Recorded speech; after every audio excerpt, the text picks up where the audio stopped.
लल्लन अपने तोते के साथ शतरंज खेल रहा था। उसके दोस्त ने ये देखा तो बोला, बड़ा समझदार तोता है। लल्लन ने भी जवाब दिया, इतना भी समझदार नहीं, 5 में से 4 गेम हार चुका है। इस जोक का मर्म समझेंगे अंत में। नमस्कार, मैं हूं रजत और आप देख रहे हैं लल्लन टॉप का स्पेशल सेगमेंट आसान भाषा में। जीडीपी, हमने इस बारे में आसान भाषा में कई बार समझाया है। एक लाइन में बताएं कि किसी भी देश की जीडीपी का मतलब ठहरा उस देश में कितना आर्थिक उत्पादन यानी गुड्स प्लस सर्विसेज वो हो रहा है। पर कैपिटा ये एक लैटिन शब्द है जिसका मतलब है प्रति व्यक्ति। जैसा अगर कहें कि अमुक देश पर कैपिटा इनकम $1000 है तो इसका मतलब हुआ कि उस देश में एक व्यक्ति औसतन $1000 कमाता है। औसतन मतलब देखिए, किसी भी देश, राज्य, संस्था या समाज में हर एक की आय समान तो होगी नहीं, इसलिए निकाला जाता है उनका औसत। मतलब अगर किसी देश की पर कैपिटा इनकम $1000 है, इसका मतलब उस देश की कुल आय को उस देश की कुल जनसंख्या से डिवाइड करके भाग करके औसत निकाला जाएगा। पर कैपिटा जीडीपी, अगर पर कैपिटा और जीडीपी शब्द को जोड़ते हैं तो नया टर्म बनता है पर कैपिटा जीडीपी। इसका मतलब, सही सोचा आपने, किसी भी देश, राज्य, संस्था या समाज में प्रति व्यक्ति किए जाने वाला औसत आर्थिक उत्पादन। तो किसी देश पर जो पर कैपिटा जीडीपी है उसका मतलब हुआ, सिंपल है, उस देश में प्रति व्यक्ति द्वारा किए जाने वाला आर्थिक उत्पादन। अब पहले बताई गई डेफिनेशन पर फिर गौर कीजिए। किसी देश की पर कैपिटा जीडीपी 2 बातों पर निर्भर करती है। एक, उसकी कुल जीडीपी, यानी देश की जीडीपी जितनी ज्यादा होगी उतनी उसकी पर कैपिटा जीडीपी भी ज्यादा होगी। और दूसरा, उसकी कुल जनसंख्या। देश की जनसंख्या जितनी ज्यादा होगी उतनी उसकी पर कैपिटा जीडीपी कम होगी। सिंपल सा गणित है, इसे एक उदाहरण से समझते हैं। एक देश की कुल जीडीपी माना $1000 है और वहां पर 100 लोग रहते हैं, तो उस देश की पर कैपिटा जीडीपी क्या हुई? 1000 को भाग करेंगे 100 से, यानी 1000/100 यानी कि $10 प्रति व्यक्ति। अब इसी देश की जनसंख्या बढ़कर 200 हो जाती है लेकिन जीडीपी वही रहती है, तो फिर देश की पर कैपिटा जीडीपी क्या हुई? तो उस केस में होगा 1000 को हम 200 से भाग करेंगे यानी $5 प्रति व्यक्ति।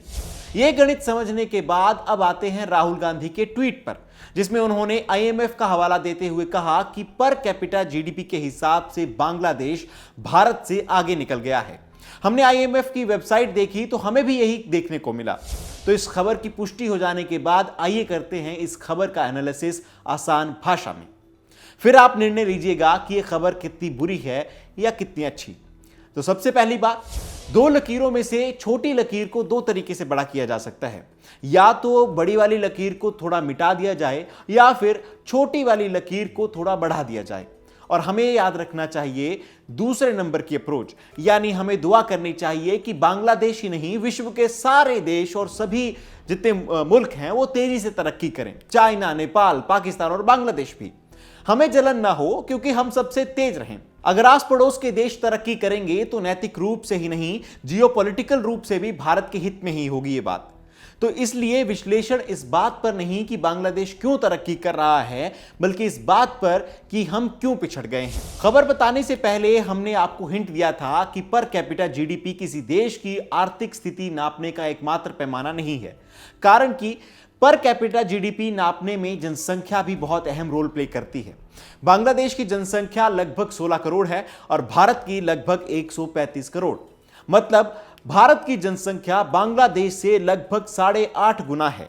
यानी भारत को बांग्लादेश की तुलना में हर चीज कुल मिलाकर 8.5 गुना करनी होगी, तब जाकर भारत बांग्लादेश की बराबरी कर पाएगा।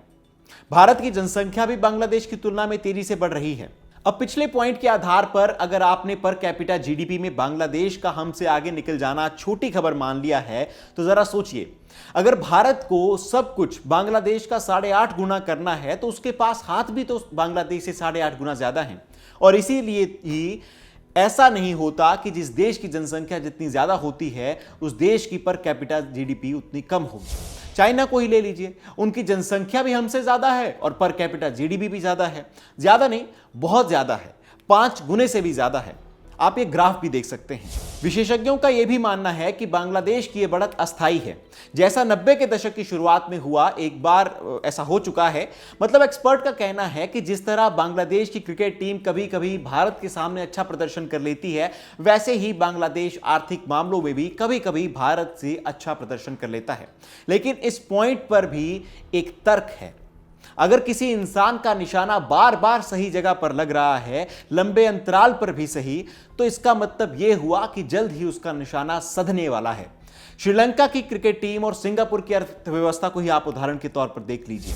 हर कोई इस बात के तो कारण गिना रहा है कि इस वजह से भारत पिछड़ गया, लेकिन या तो सारी वजहें जैसे कोरोना, इकोनॉमिक क्राइसिस, ये कॉमन है या गौण है, जैसे कि जीत अस्थायी होती है।